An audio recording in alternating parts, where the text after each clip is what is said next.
Good evening, everybody, and welcome to the Town of Gray's Candidate Forum. We are coming to you both recorded and live from the Henry Pennell Municipal Complex in Gray. My name is Mitch Berkowitz, and I'm one of the co-moderators tonight. Brad? And my name is Brad Fogg. I'm co-moderating with Mitch for this event. And this forum is an opportunity for the public to get to know the candidates running for the two vacancies on the Gray Town Council, two vacancies on the MSAD 15 Board of Directors, and one vacancy on the Gray Water Board of Trustees. And we want to thank each one of the candidates for being here, and we want to thank the Town of Gray, Gray Community Television, led by Kyle Hedeniak, tonight's program director and producer, for broadcasting us live on not only Gray Community Television, but also streaming on the town's website and at graymain.org, and Cablecast Streamweave app for smart devices if you have that and you're listening, and you'll know that you can see that tonight. For most of the forum, Brad and I will be trading questions to the candidates. Each candidate will be asked the same questions. They will have about a minute and a half, that's 90 seconds, to respond. These questions cover a range of topics, including challenges facing the future of our community, our education system, and the water district system of supply, distribution, and fire protection. We also plan to have a few questions from the public near the end of the forum if time permits. At this time, we have actually received 3 different questions that, if time permits, we will simply take them in the order in which we received them, and each of you will have a chance to respond if appropriate. Brad, would you like to introduce our candidates? Well, tonight we have 5 candidates present. First, for the Town Council, Gray Town Council, we have Matthew Hight. We have Dan Maguire. Running for the School Administrative District 15 for a 3-year term is Lauren Meek. And we have running for the MSAD 15, the balance of a 3-year term, which is going to expire in June of 2025, Fran Monroe. And running for the position on the Gray Water District Board of Trustees is Bruce Sawyer. I think you have a good understanding of who's here at the head table, and at this point, we've got lots of questions. What Brad and I have done in the interim is actually random pick the sequence, and that sequence for questions will be: the first person to answer would be Matthew Hight, the second will be Bruce Sawyer, third will be Lauren Meek, the fourth will be Dan Maguire, and fifth will be Fran Monroe, and that'll be the same sequence for every question going forward. I will keep the time, and it's 90 seconds per question, and at the 20-second mark, I will have a very sophisticated way of notifying you that your time is running short. With that in mind, I think you should also know that the sequence will be: Brad will always ask the first question, I will ask the second, Brad will do the third, I will do the fourth, and Brad will do the fifth. From there, depending on the time, we will then move into the 3 questions that we've received from the citizens. The whole purpose of all of this is to get to know your candidates, what their thoughts are, and attempt to provide you with more information as voters. We'll then move into closing arguments, or questions, I should say, 1 minute each, or 90 seconds if time permits, as Brad has wanted everyone to have a chance to again express their points of views. With that in mind, we're going to go to the first question, and I believe, Brad, you are going to field that one. Okay, here we go, candidates. Our first question is: why do you feel you are qualified for the elective office you are seeking? And our first candidate to answer is Matthew. Thank you very much. I have, the amount of life experience one would expect from looking at me, which I think is a qualification.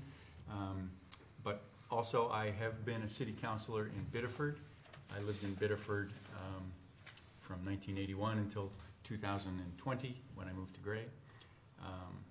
I was planning board chair and on basically every conceivable municipal committee in Biddeford from, for 20 or 30 years or however long that was, I don't know. I've worked for the Maine Department of Environmental Protection since 1986. Protecting the environment is part of my identity and something I would bring to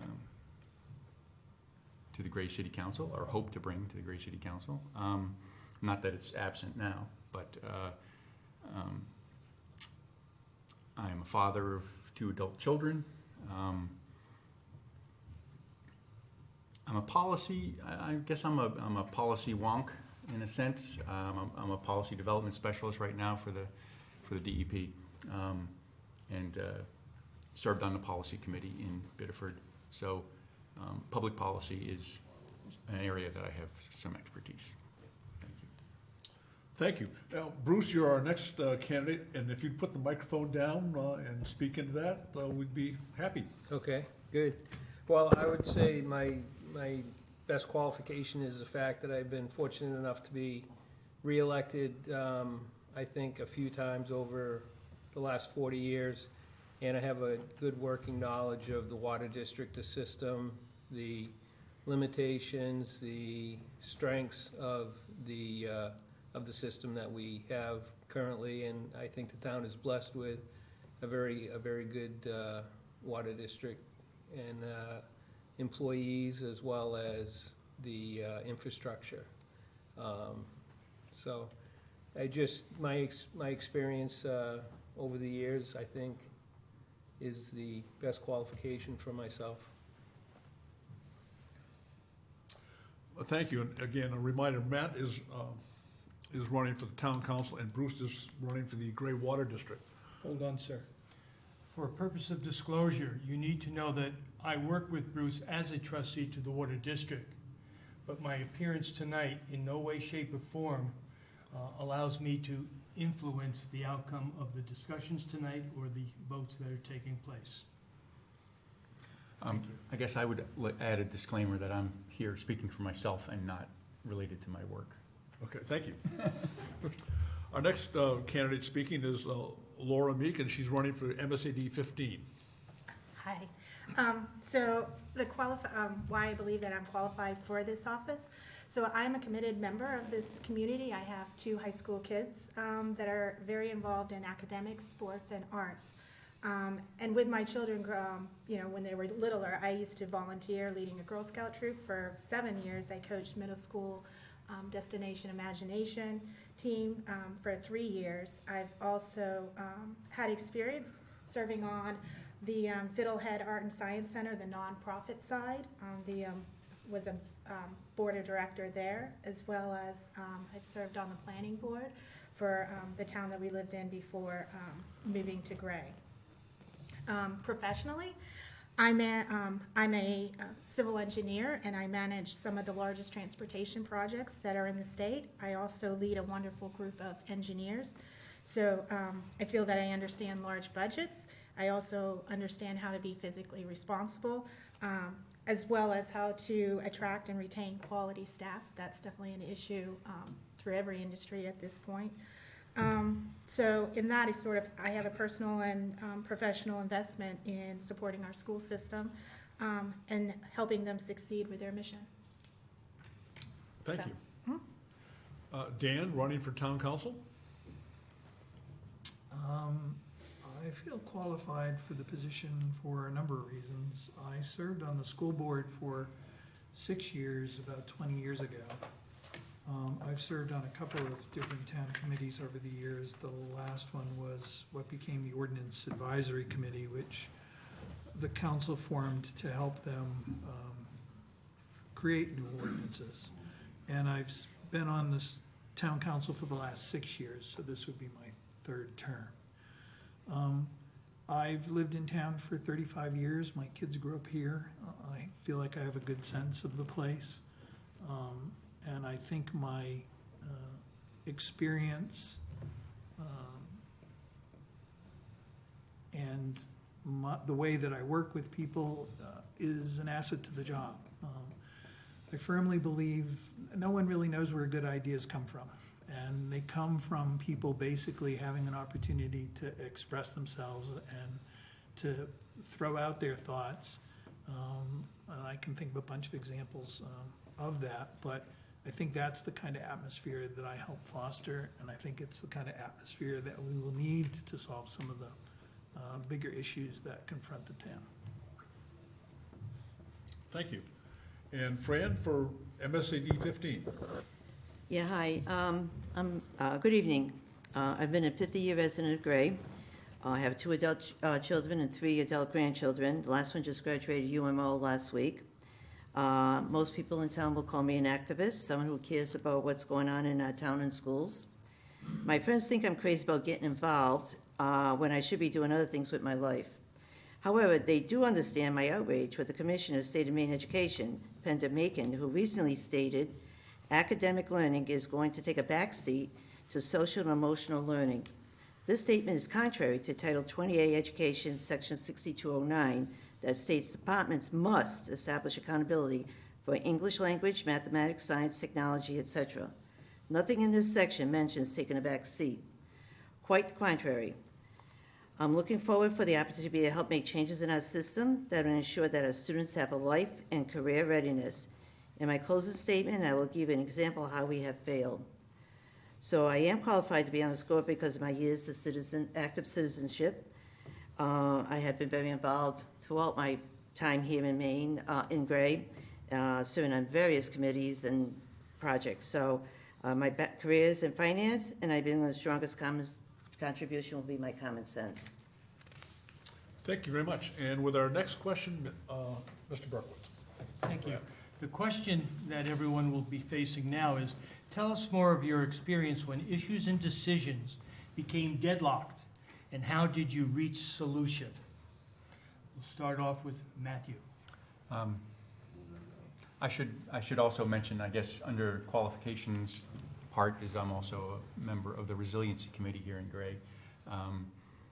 And I think the way you move forward when there's conflict is through open communication, through having an open mind,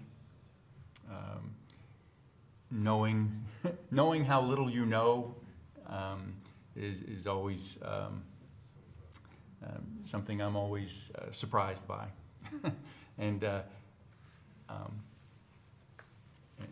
so if everyone can have an open mind, be willing to learn, be willing to challenge their assumptions, be willing to set dogma aside, I think that's the way to move forward, and that's what I would hope to bring to any time that we're at a deadlock or having difficulty moving forward.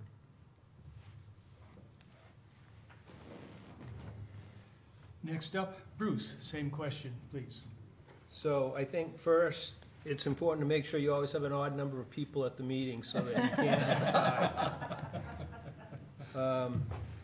And seriously, just make sure everybody feels like they've been heard. I think if you do that, then most of these things flesh themselves out and resolve themselves. And then the third, and this is just an adage that I heard a long time ago, the best solutions come from those closest to the work. So the trustees at a meeting may have the responsibility to vote on an issue, but probably the solution is in the staff, the superintendent, or the office manager, or somebody that's actually in the ditches doing the work. They're gonna have the best solutions to that, so honoring them by listening to their opinions has always worked for me. I'm not gonna use all 90 seconds. You can't carry it over either. Yeah. Lauren Meek, please, same question. Okay, thank you. I agree a lot with what Matthew and Bruce said, that the open communication and listening to all definitely helps you move past that experience, the issue that is deadlocked. And I come upon this a lot in my work of trying to, get through design decisions. And what I generally do is like to back up and get away from looking in the weeds and look at the why and look at who is the issue impacting and sort of go back to those big picture questions. And most projects that I work on, they have a purpose and need, and that's also, there's a constraint of set funding.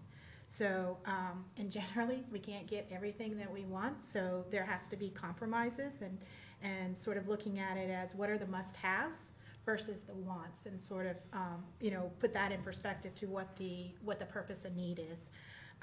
I also seek input from all of the stakeholders in the meetings, and I work with a lot of different disciplines, so, learning from those experts, relying on them to bring their knowledge to the table is important. And also for the school board, relying on the district's mission statement. There's been a lot of effort put into that and trusting that that is the way to move forward. So again, going back to that purpose and need is critical, I believe. Thank you. Dan, you're up, please, same question. It is critical, obviously, to give people an opportunity, as much opportunity as you can, to comment on any issue where a decision has to be made. But there are instances where I don't believe that you're always going to get consensus on every issue. Inevitably, there are going to be people who agree and disagree. And you have to sort of generate enough will, I guess, amongst the whole group of people to move forward. It's important, and it depends on who you're talking about. If we're negotiating with the Maine Department of Transportation or the MTA, we might take a different approach on the being deadlocked than we would if we were talking with citizens about an ordinance here in town. The state, for instance, turned over Main Street to the town for us to maintain. We complained for several years about the condition of the storm drain system in town, and that in fact was the state's responsibility, and it took us several years to convince them that yes, in fact, that was their responsibility. So it is situational to a certain extent, but you do have to eventually reach a conclusion and move on to the next thing.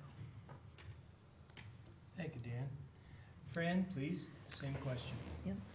So, while I do not have any experience in dealing with deadlock issues, common sense tells me that we need to find what the two sides have in common and involve and give and take to resolve the issue.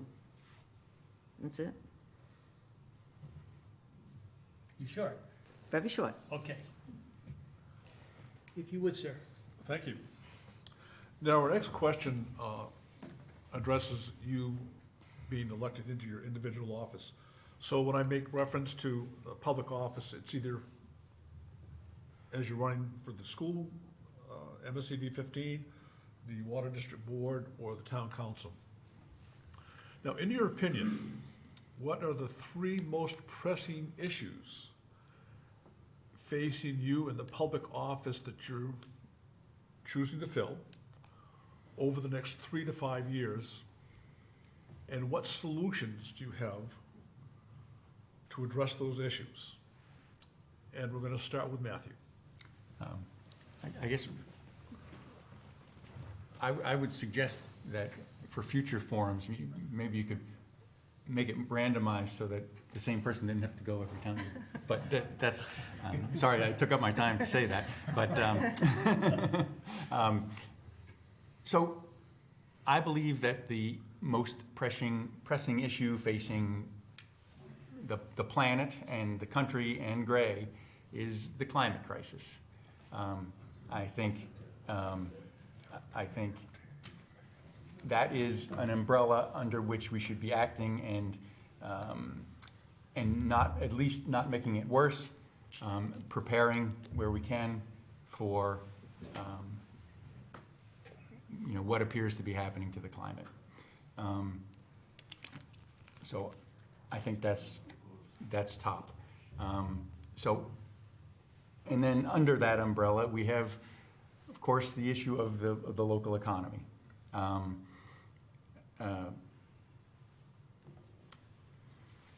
There's a need, oh golly. You still got 20 seconds. Okay, there's a need for jobs, but there's also a need to be careful about what sort of economic policies, economic development we pursue. It should be integrated with the community and do the least harm possible, preserving natural resources. Transportation is obviously a super important issue. So I shouldn't have wasted my time making a joke. No? I yield 45 seconds of my time. You're very considerate.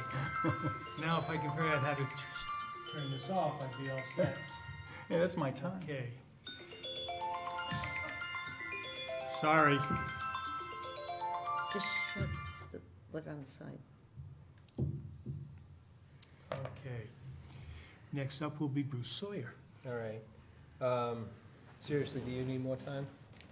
I will live with the consequences. If I have Okay. more time later, Fair I'll enough. think and talk about it. I think there's a number of things, but if I had to nail three, and these aren't necessarily just 3 to 5 years, these are ongoing. One is protecting the current sources that we have. We have two primary sources of potable water and fire protection water in the town. And the oldest source that we have, the primary source that we have, which is down on Shaker Road, at the intersection of the Turnpike and Shaker Road.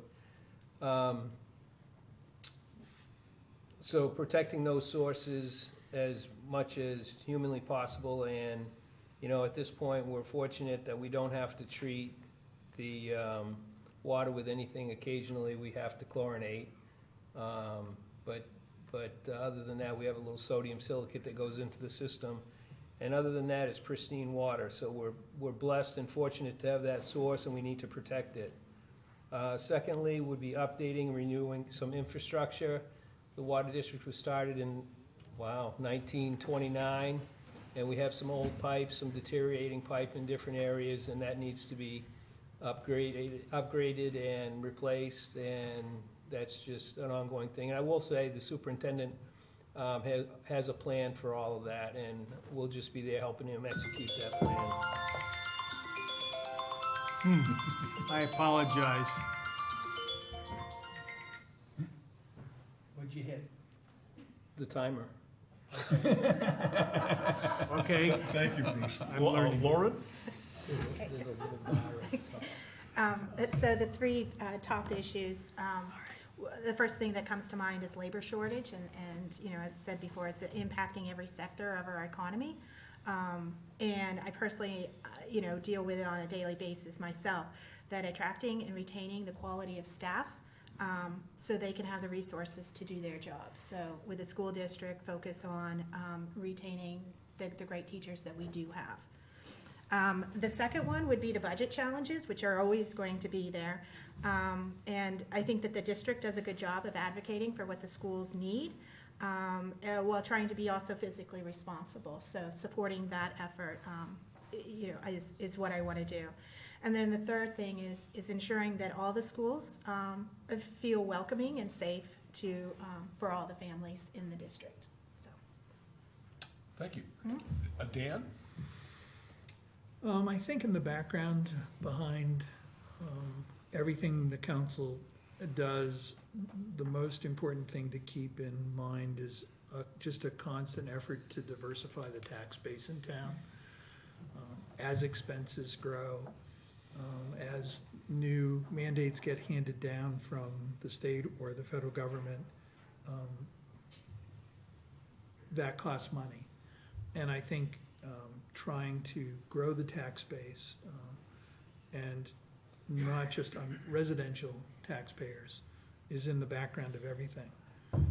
Recently, the town voted overwhelmingly on a new comprehensive plan. That comprehensive plan, I would encourage everybody to read the summary in the beginning. It's about 25 pages long, but it gives you a good sense of the whole plan. Outlines just a large variety of different issues that the town can take into consideration going forward. Continuity on the council is an important thing. I think we've done that over the past few years. Each year, the council changes, and so the direction of the council can change.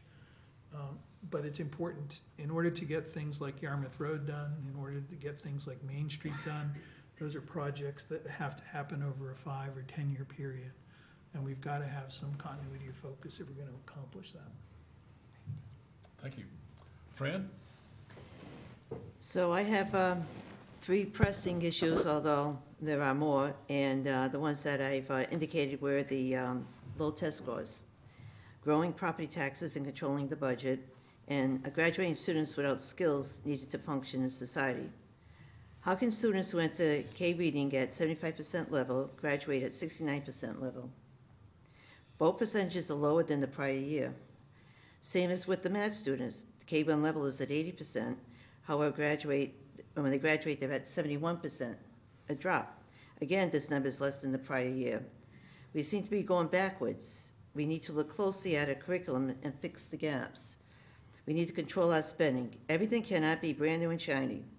We need to stop trying to compete with schools that have a larger base. We do need to grow our economy here in Gray in order to provide less burden on the taxpayers, but that is one of the other things that we need to do and work at in looking at the budget more closely. Thank you. Our next question, Mitch? And starting at the top, the question will be, if you are elected, what is the top priority that you feel needs to be addressed?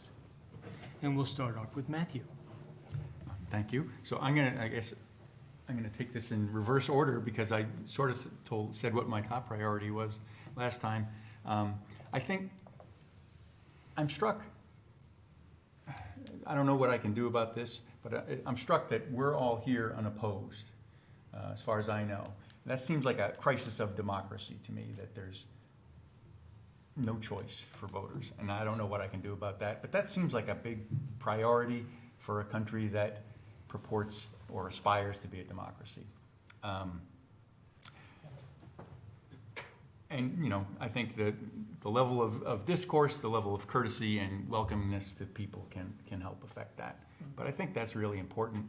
I think the way we deal with economic growth is also really important.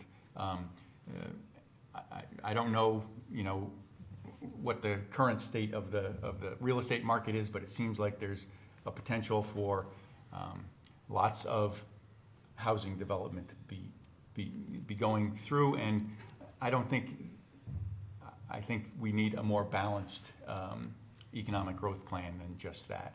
I think dealing with the village, the Gray Village is something, there's lots of things in the comp plan and lots of initiatives to help bicycle and pedestrian friendly and making the village more welcoming. Thank you. Thank you. Next will be Bruce, if you would, please. The top priority, I think, is continuing to develop a closer and more integrated relationship with the town council and projects that the town is facing, and how that fits in with the water district and what we can do to jointly get some improvements done that are long overdue. That's it. Thank you. Lauren, it's your turn. Thank you. So it's sort of basic, going back to the first one that I also noted with labor. So the quality of education, I believe, is directly related to the quality of our staff. And I trust the teachers in our district, and I want to make sure that they are supported. So employee retention and attracting that talent as well is, I think, a very key priority. You're moving right along, folks. Dan, you're up. What's the top priority? I think the top, I don't think we can have just one, to be honest with you. I think that we have to be able to have, we need to be able to work on multiple issues at the same time. town government can't be a linear process anymore. The council meets a couple of times a month, the planning board meets once a month. The world moves at a much quicker pace. The council needs to find a way to be more responsive, to get its work done more quickly,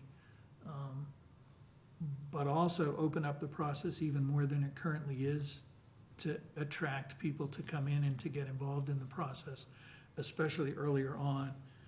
We may talk about a subject for 2 or 3 months, and then on that last night when we have to make a decision, we get a whole bunch of people show up that want to make changes.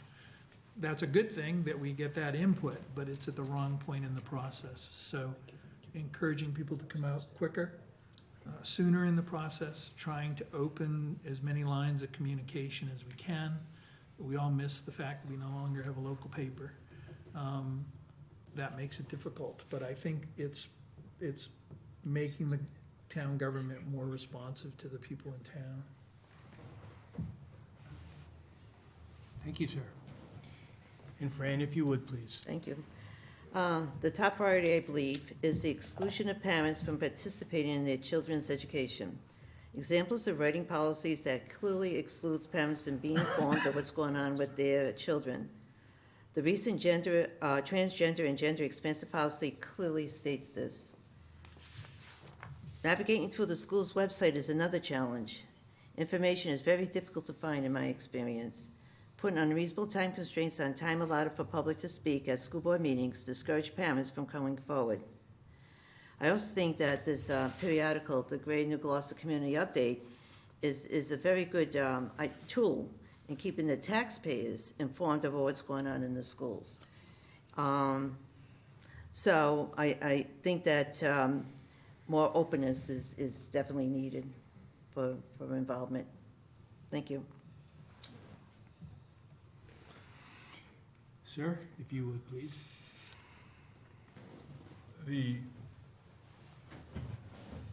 My question would be, is there any role that you might play in your position on either the school board, the town council, or the water district, which would allow you to be involved in the main legislative session over the next few years? And if so, would you please explain what you think that is? And we're gonna start with you, Matt. Yep. So, as I guess, from a sort of policy point of view, as an individual town councilor, I don't see myself as having a role in the main legislative session. I think there's lots of things that the legislature does that the town council might want to review and take a position on. I don't know if I should be talking to the camera or to you guys, but so I think there is a role as a town council. The things that the legislature do affects, it can affect revenue, can affect home rule, can affect planning and environmental issues. There's all sorts of reasons why a town council should be interacting with the legislature. But as a town councilor myself, I would want to act as a body, as a town council, to interact with the legislature. As a private citizen, I might have reason to interact with the legislature, but I don't have a specific issue that I'm aware of that I need to interact, or the town council needs to interact with the legislature at this point. But I think it's appropriate as a council. Thank you. Bruce? Oh, gosh, I really hope that nothing has gone so wrong that we have to call the main legislature in,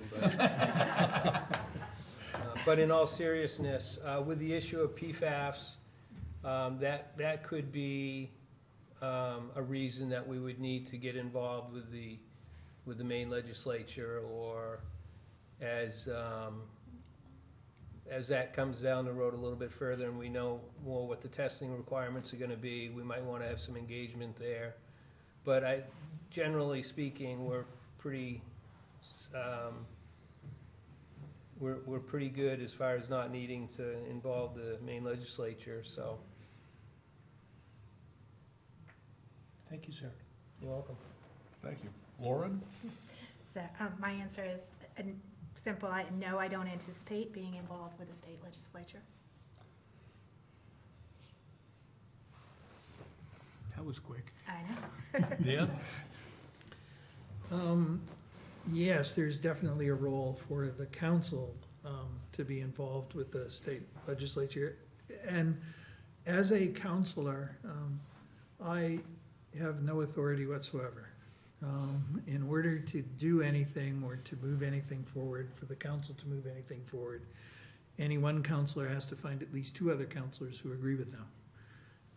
We don't have any authority as individuals. But as a council, we have asked Nate on occasion to testify before different committees for the town on issues that are important to the town.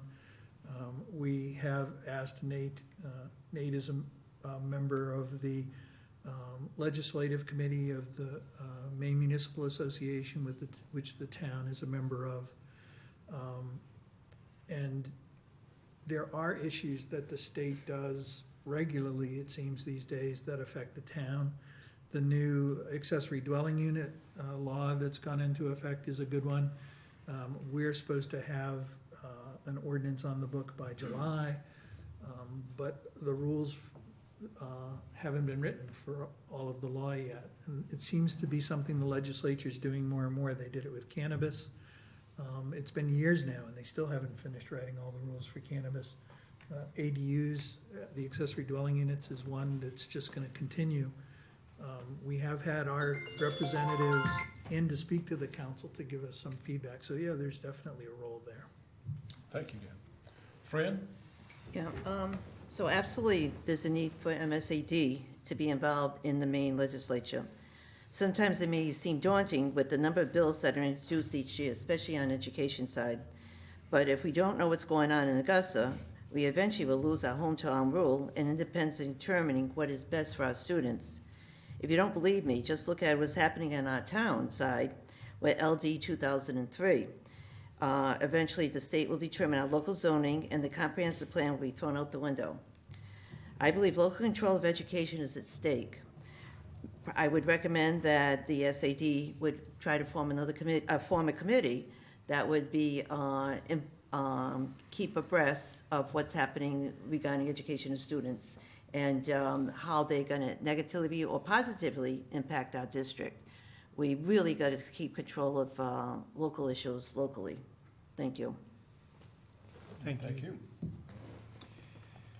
We're now at the last question that we've stated to everyone, and we'll start off with Matthew. The question is, if you are not elected to your chosen public office, as a citizen, do you see any role that allows you to assist the community? Yes, I think it's very important for people to participate in their local government. I intend to continue to do that on the Resiliency Committee if I'm not elected,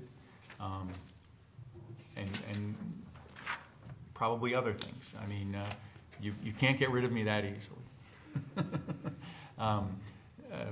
So absolutely, I think it's really important for people to participate in their government, to come out and speak, sometimes to say hard things, sometimes to say supportive things.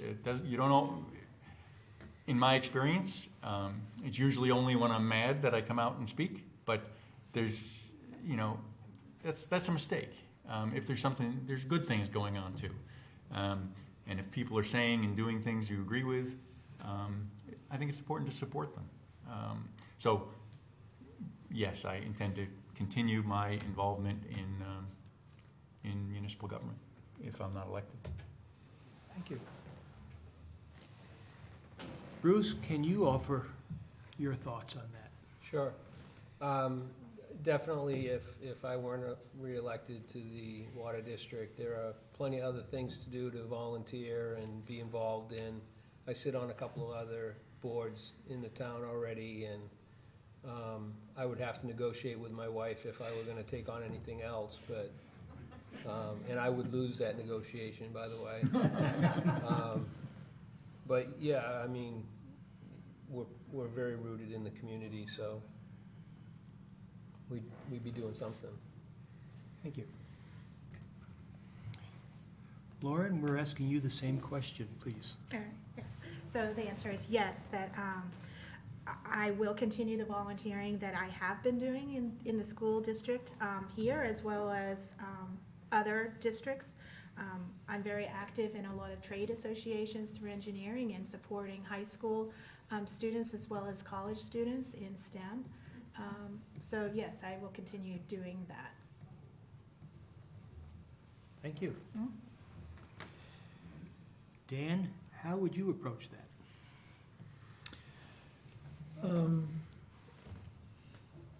Well, I wish, I'll follow on what Matthew said, I wish there was a chance that I might not be elected. And I don't mean that it is funny, but I don't mean it that way, though. I do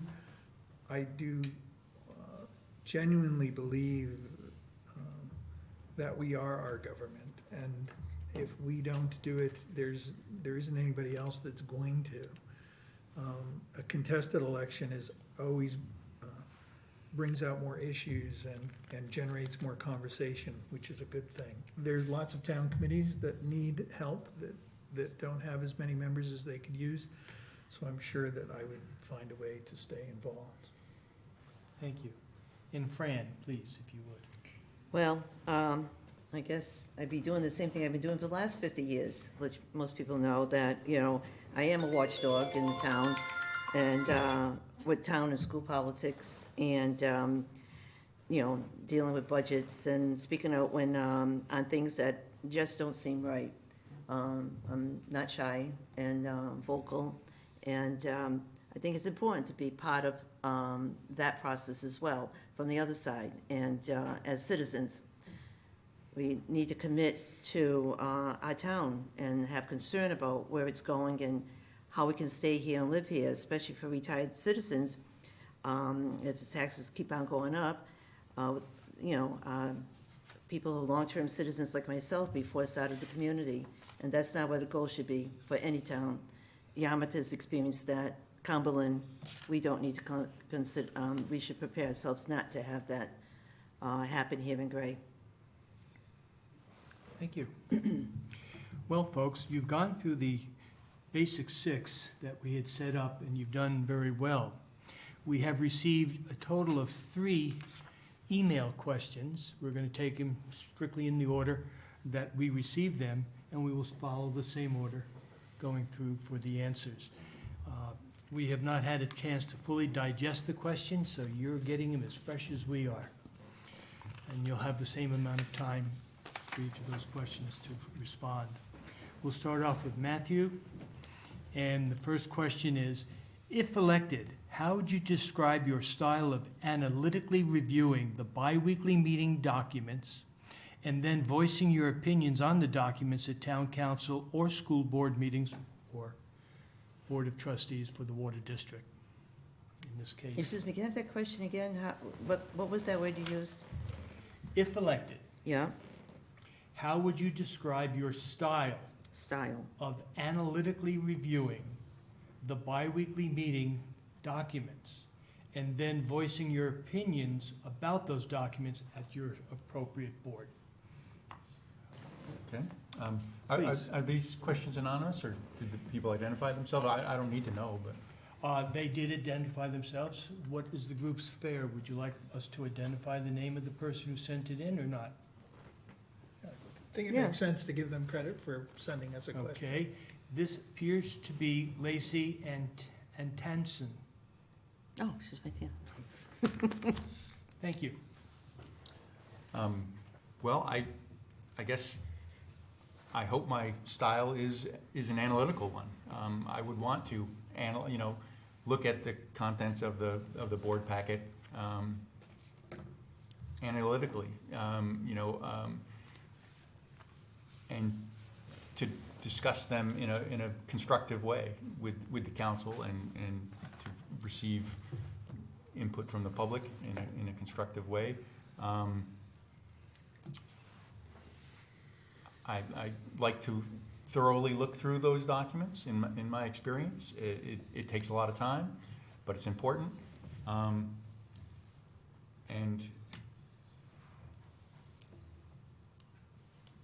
to understand the ramifications and convey what I understand the ramifications of the information to be for the future and how it affects the town and the ordinances as a whole. And Thank you. Bruce, you're up next with the same question. Yeah. Would you like me to repeat the question? No, not necessary. Okay. I'm pretty much a numbers guy, so I would go at the question from the perspective of either balance sheet or income and expense statement or something along those lines. And again, just probably seeking to understand what the true underlying question is, if it's not clear and concise in the message. What type of information are we looking for? And then, what type of response would be most appropriate, whether it would be contacting the individual directly, or it would be a communication out to the town in a different format.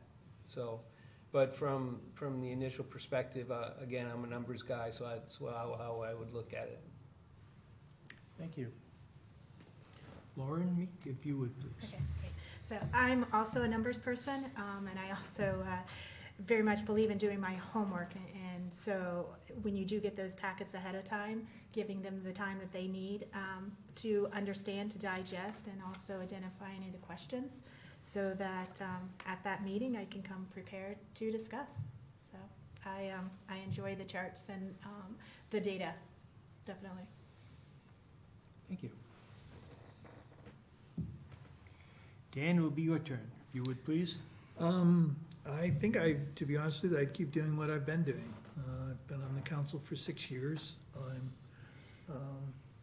I consider myself to be very level-headed. I don't take things personally.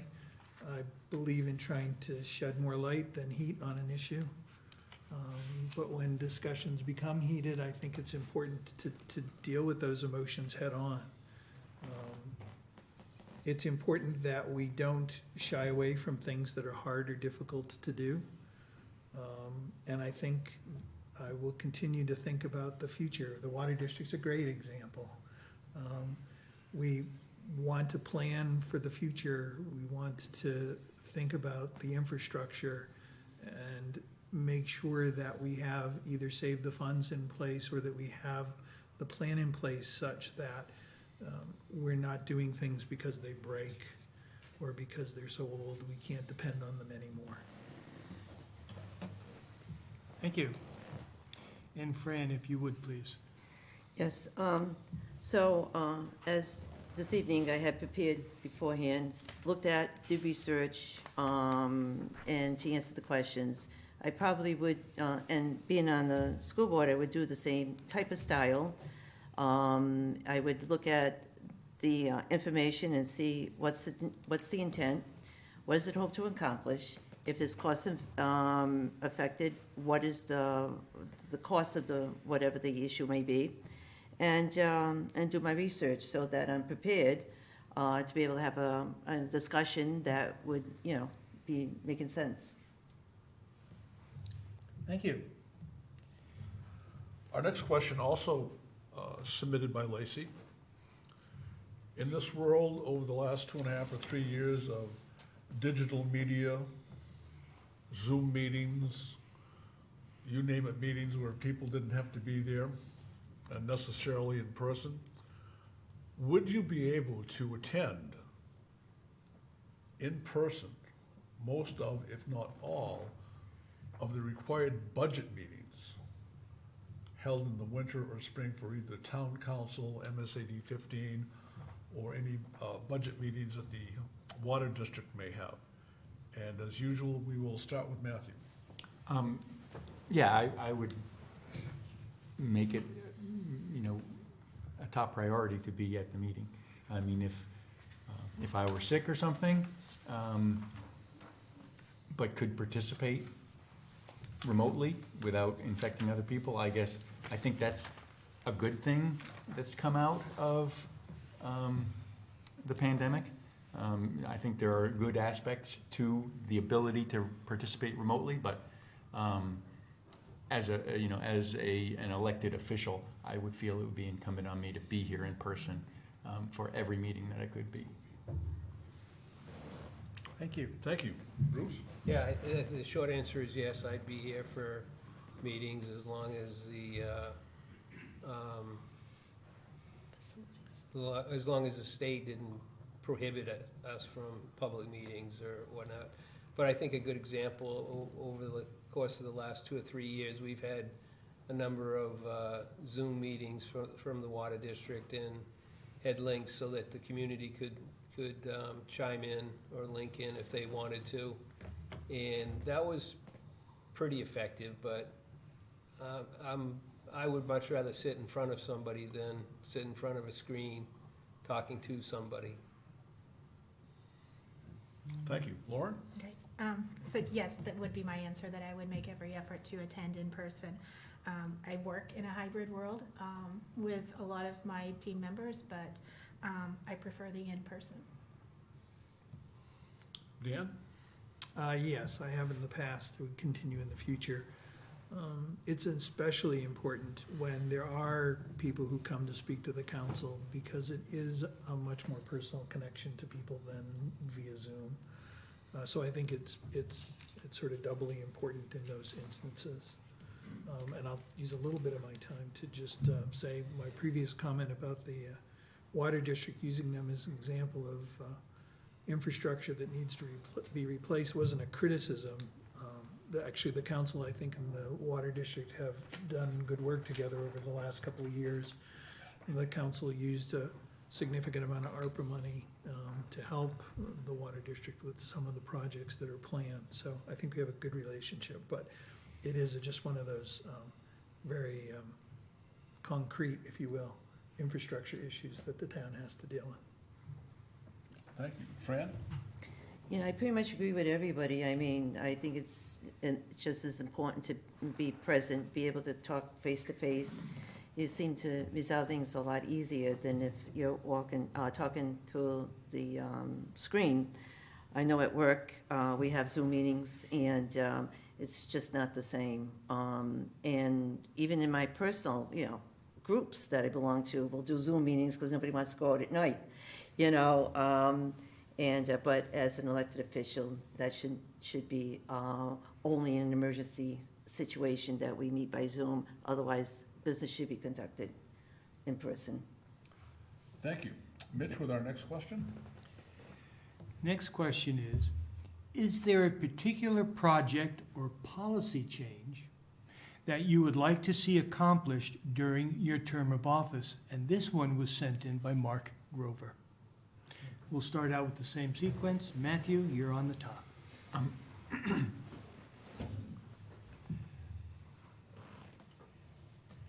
Would you repeat the question? Yeah, I'm I sorry. would like that repeated. Thank Please you. Start my time again, too. Is there a particular project or policy change that you would like to see accomplished during your term of office?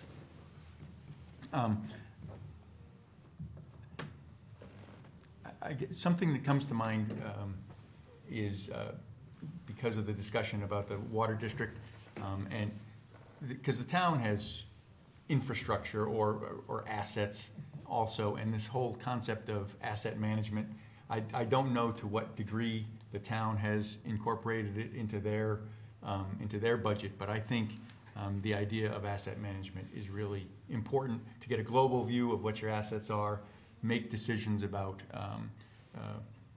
what needs to be replaced and when, and do it in a systematic way that it's the cheapest way to do it, rather than to be in the situation of replacing things as they break, having to deal with emergencies. If you can get a grasp on what the universe of your assets are, what the condition of your assets are, and how you're going to pay, how you're going to fund the repair and replacement of those. I think that's really important for municipal government. I think, like I say, a lot of the things I've heard about the projects around Gray Village and encouraging, walking and bicycling, I think also to get people to Gray Village by walking and bicycling, not just around Gray Village, I think would be a really good thing to pursue, and this town is already doing that. Thank you. Bruce, if you would take on the same challenge? It's tough to pick one or two, but if I had to pick one or two, I would say the looping, where possible, of the system. Because right now, we're kind of, what would you call it? A wagon wheel, where we go south for a while, we go west for a while, we go east for a while. And if we have to do some service on a line, we might have to shut down the whole west side, because we don't have looping. So if we had looping, we could keep everybody active and still do the maintenance that we needed to. So that would be one. And then I think a second, which will probably come over the next 10 years, is an additional storage tank. Anything else? Well, no, there's only supposed to have one, and I took two. All right, I guess you've told me. Lauren? So, on this, I'm not coming in to this position with an agenda. I believe that the role of the directors of the board is to support the school staff and the children, and with that, I want to rely on the district's administration as well as the Maine state law to prioritize the needs for any policy changes. So I'm not coming with an agenda. I want to be open to listen to the district, the school board members, as well as adhere to the law. Great. Dan, you're up, if you would, please. The biggest project, the biggest physical project that we have underway won't be completed in this next term of mine. The Yarmouth Road Main Street project has grown in scope and expense such that the council has decided to apply for a federal RISE grant. We've been working with our federal elected officials who are interested in helping us obtain that. That process is long and involved, and the groundwork we would start the work in 2028. So it is, I guess, a very future-oriented project, but I think it's one that's critical for the future of the town. Continuing to make sure that the CIP plan, our capital improvement plan, is fully funded, going out 5 to 7 years is important. And the comp plan, there were a lot of people involved in the creation of the comp plan, but there were a lot more people who weren't. And I think getting people to see the comp plan as not something that's being done to us, but it's something that we're doing for us, is an important effort that the council has to undertake. There's a lot in the comp plan that hasn't been decided. It's going to require the citizens to be involved for us to plot the way through a lot of those different aspects of the plan. And I would like to see that cemented in place a little better than it is right now. Or I'd just like to see that continue to grow. Thank you. And Fran, if you would. Yeah, I think I mentioned that one policy that excludes parents from decision-making for their children, and all that particular policy needs in revising, which I hope to accomplish while I'm on the school board, is to take the word that the parent may be notified and change it to must be notified. It's a very important, it's not the policy itself, it's what the policy says or what it omits from the taken action. And it was a very clear, throughout the whole document, it's very clear that the administrations can control decision-making that needs to be made by parents or in cooperation with parents and the administration. And I don't see that in that policy at all. So that's going to be one of my major goals, is getting that cleaned up so it will be workable for everyone. Thank you, Fran. Yep. We have another question. We have one final question that was submitted by a citizen. I freely admit that I am the citizen that submitted this question.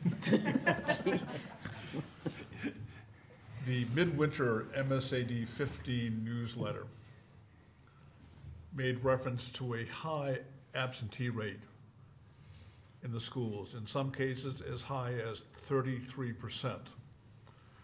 What can we do, what do you think we can do as a community to help reduce this high rate of absenteeism? And we'll start with Matt. To be honest with you, I don't know that the city council has a role in that. It's not something I've, thought about as I'm a bit flummoxed because it seems like a school board issue rather than a municipal issue to me. So I don't really have an answer. What to do about school. It's not something I've thought about, what to do about school attendance, basically, absenteeism. Sorry, I have not prepared to think about that right now. Bruce, any thoughts? A few, 33%. Yes. I mean, I would have to dig in to see what's going on, why are they absent? What are they doing in the interim? What's the environment like at the elementary school, the middle school, and the high school, such that kids are choosing to be absent?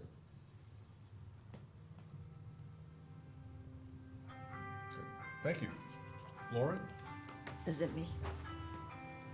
Yes. We'll wait for a second.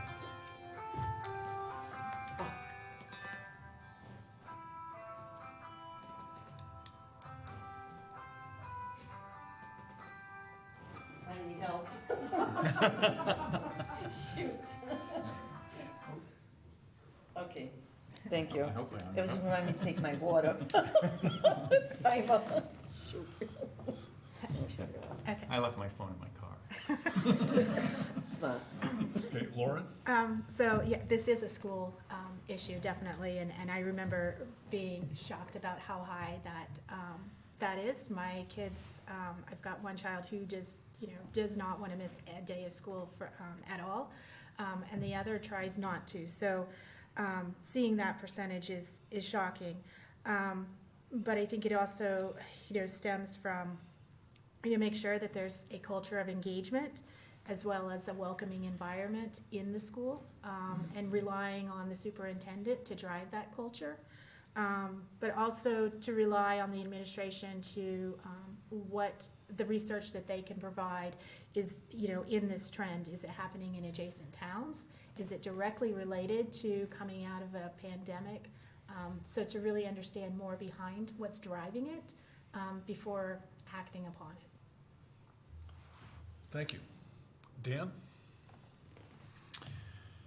The council has no direct responsibility over the school system, but indirectly, everyone, I think, knows that kids that are active in school, that are active in after-school activities, be it sports or theater or whatever it is, a science club or a civics club, tend to be more successful in school. So creating an environment where kids are interested and eager, the town's role in that, I suppose, really revolves around the rec committee and after-school programming, having facilities for kids. The new playground that's behind us out at Pennell that we built for the little ones is always overrun, it seems. When we redo this campus to replace the 55-plus-year-old septic systems that each of these buildings have, we plan to build some additional parking, but also to put lights on the tennis courts so the kids can play at night, not in the dark. So I think that even things like the vault trail and just giving kids a place to ride and building a sense of community, I think we work with the town, with the school to sort through Libby Hill and all the issues up there around land ownership. So I think we look for those opportunities, but I think our role is always gonna be, as sort of a supportive role, more than a direct one. Thank you. Fran? Yeah, I think Dan's pretty much on target. It's engaging, the kids in different activities in the school to make them want to be there, not just for the learning, but other aspects of education.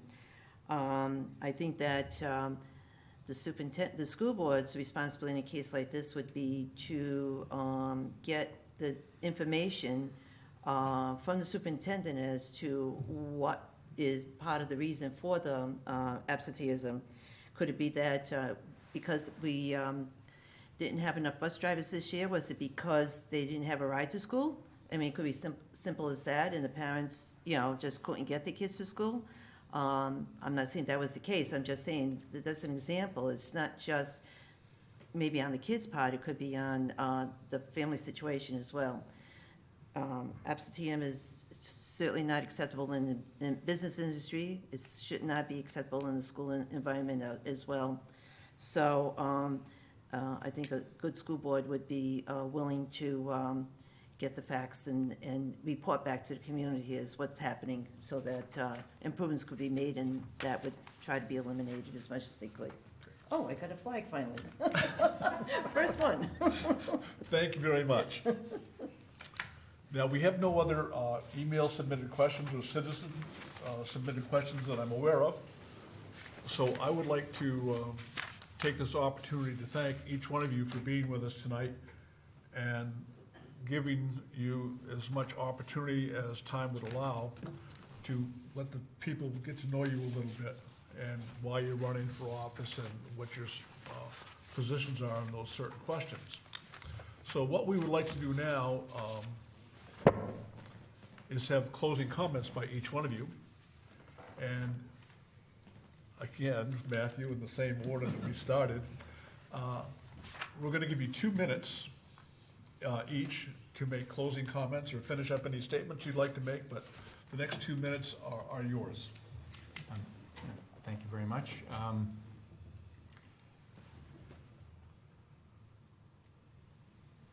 If I'm elected, I intend to do the best job I can to be prepared for meetings, to ask questions, to make sure that I understand what the issues are, to be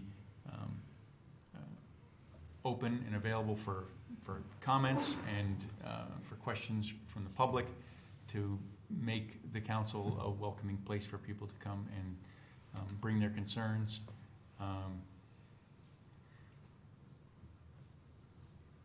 I think the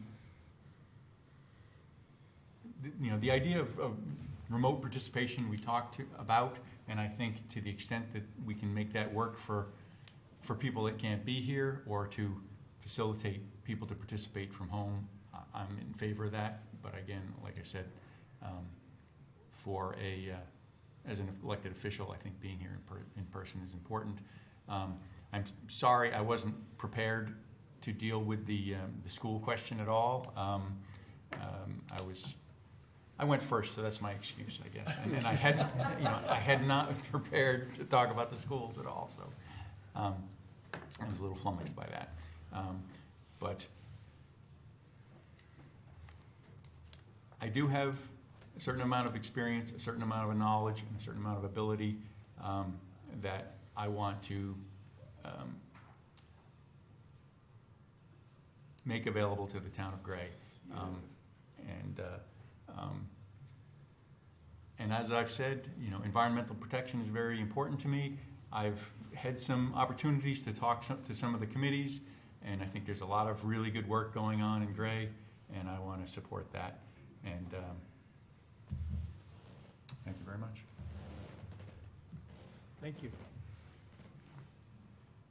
Bruce? Well, thank you all for coming out and being part of this. And I think I've been on the Water District for 40 years, but I'm not certain on that. And I think this is the first time in all those times of being reelected that we've had this type of a forum. So, again, as Matthew said, we're all running unopposed, so I think the verdict's in, but, I think this is a great thing, and I would support this going forward, that, every year that there's an election, you try to do this again, so. I'm still stuck on that 33%. That means 67% are going to school. That 67% probably has a solution for the 33%. But again, thank you, and, call, if you have questions on the water district, call me, call the superintendent. I think they put our phone numbers on the website. Good night, all. Thank you, Ms. Lauren. Okay, so I do actually want to piggyback a little bit more on the absenteeism rate and in the school. Just sort of based on my own experience, I've got, 2 high school kids. I also have an exchange student, so trying to shuttle kids back and forth after school is a challenge. I'm lucky enough that I can have a work schedule that's pretty flexible. However, there are times that I have to ask them to figure out rides back to school, and pre-pandemic, and when we did have a good number of bus drivers, we had that after-school bus. So I think providing accessibility to those after-school programs is very important, and like both other people here said, that it does tie into being in school, that after-school activities does contribute to kids wanting to stay in school. So wanted to mention that, but sort of just in closing, here I'm seeking this position for the school board. I live in Gray. I've got freshman daughter, sophomore son that have been in the school district since Russell. And I've enjoyed the school district. Professionally, I'm a transportation engineer in Portland, so I understand the implications of budgets and bringing teams together. And I'm looking forward to working with the board members as well as the district itself. Thank you. Dan, please. Yes, I just want to second that I think this is a good opportunity for folks. It's nice to have it videoed so that if anyone can't watch it now, between now and the election, they have a chance to view it. I've been on the council for 6 years. I guess I would say that people who have paid attention to town issues sort of know me and know who I am and how I've operated. What I'm most concerned about, though, is people stepping up and volunteering for some role within the town. Running for office it doesn't hurt. It does require a certain amount of work, but the commitment is manageable. I don't feel I have any super special skills that a whole bunch of other people out in town don't already have, that couldn't do my job too. Getting on one of the town council committees, and there's a variety of them, so it covers a lot of different interests, is a great way for someone to put their toe in the water and sort of see how the whole process works. But we need to have people who are willing to spend some time to work with their fellow townsfolk to move the ball forward. Because otherwise what happens, if we don't do it, there's always somebody else who's gonna fill that gap, whether it's somebody in Augusta or somebody in Washington, or it just doesn't get done. I mean, there's 3 states of work, I like to say. You can do it yourself, you can pay somebody to do it, or it doesn't get done. I mean, that's basically what happens with work. And I prefer that we do it ourselves here in town, because I think we have the skills, and I think we have the ability to make a community that other people would be jealous of, if we can get people to just take a little risk, if that's what it is, and step forward and volunteer. Thank you, Dan. Fran, please. Okay, in summary, so this year, we will spend $32 million for education in the MSAD 15. I know the warrant shows 31 million, but we're taking $1 million out of our savings, an action that is not sustainable for the future. And the word saving is a misnomer. It is the accumulation of what the administration said we needed to be budgeted and did not spend. I can say with certainty, as I said earlier, that I would have a statement. I can say with certainty that we're not preparing our students for the future. Just the other day, I was in the grocery store with a rain check for an item that the clerk put in full price, and I informed him that the price needed to be less. Someone in line yelled for him to get a calculator. The clerk could not figure out what to do, so he called over his buddy, who seemed to be older with a little more experience. By the time the two of them were done with my transaction, 3 items, by the way, I was not only not paying for my purchase, I was getting cash back. Not a bad deal. Not a bad deal for me. However, you know, this is, it's 32 million, not that, you know, the point is, so much money is being spent, and a simple transaction could not be done by high school students. I can see the challenge that we're facing in educating our students today. I appreciate the opportunity to be able to work on making improvements to the system.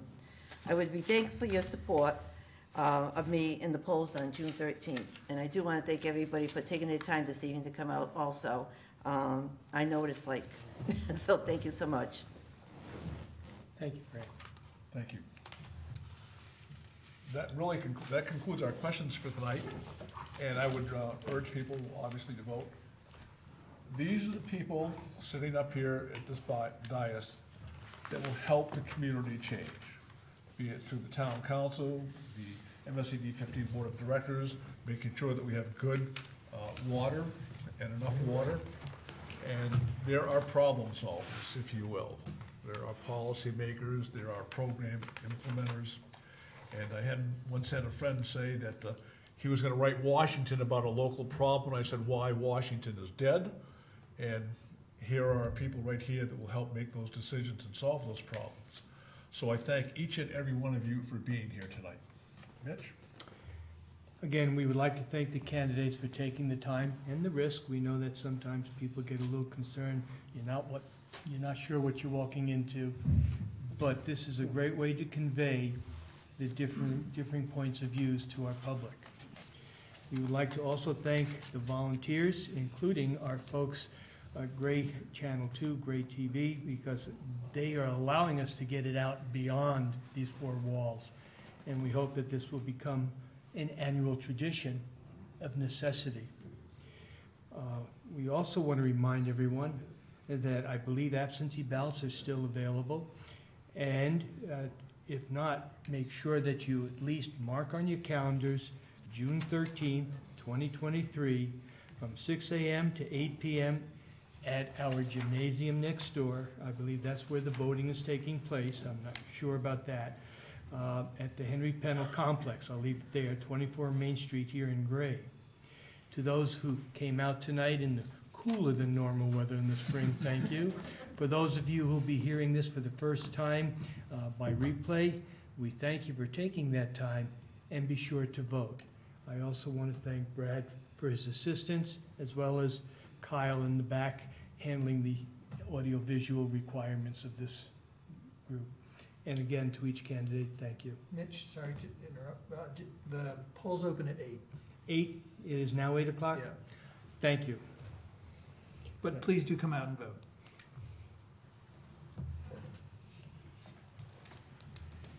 Anything else, ladies and gentlemen? If not, we are adjourned. Thank you.